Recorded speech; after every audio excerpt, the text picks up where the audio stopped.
ఎప్పుడెప్పుడా అని ఫ్యాన్స్ ఎదురు చూస్తున్న చిరంజీవి గారి 150వ సినిమా దగ్గరలోనే ఉందండి. ఇప్పటికే మెగా ఫ్యాన్స్ పండగలు కూడా చేసుకోవడం మొదలుపెట్టారు. అయితే ఖైదీ నెంబర్ 150 ప్రీ రిలీజ్ ఫంక్షన్కు ఏర్పాట్లు శరవేగంగా జరుగుతున్నాయి. అనుకోకుండా వేదిక మార్చాల్సి రావడంతో ఏర్పాట్లను మెగా ప్రొడ్యూసర్ అల్లు అరవింద్ గారు స్వయంగా దగ్గరుండి చూసుకుంటున్నారట. గుంటూరులోని హాయ్లాండ్లో ఈ ఈవెంట్ను నిర్వహిస్తున్నారట మెగా టీం.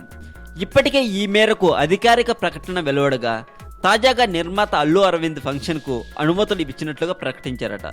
అయితే వేదిక మార్చాల్సిన అవసరం ఎందుకు వచ్చిందో చిరంజీవి వివరిస్తారని తెలిపారట. రాష్ట్ర ప్రభుత్వం దురుద్దేశంతోనే ఖైదీ వేడుకకు అనుమతి ఇవ్వలేదని మెగా అభిమానులు ఆరోపిస్తున్నారు. మెగా హీరోలందరూ ఈ వేడుకలో పాల్గొంటారన్న ప్రచారం జరుగుతుండగా పవన్ వస్తాడా రాడా అన్న అనుమానం అభిమానుల్లో కనిపిస్తుంది. ఈ విషయంపై కూడా క్లారిటీ ఇచ్చిన అల్లు అరవింద్ గారు పవన్ ఖైదీ వేడుకకు హాజరు కావటం లేదని తెలిపారట. బిజీ షెడ్యూల్ కారణంగా పవన్ రాకపోతున్నారన్నారట. మొత్తానికి ముందే క్లారిటీ ఇచ్చి చాలా మంచి పని చేశారు అని చెప్పాలి. ఎందుకంటే మెగా అభిమానులు ఫంక్షన్ స్టార్ట్ అయ్యే చివరి క్షణం వరకు వెయిట్ చేస్తూ ఉంటారు పవన్ కళ్యాణ్ గారి కోసం. మరింత టాలీవుడ్ సమాచారం కోసం సబ్స్క్రైబ్ చేయండి టాలీవుడ్ సెంటర్.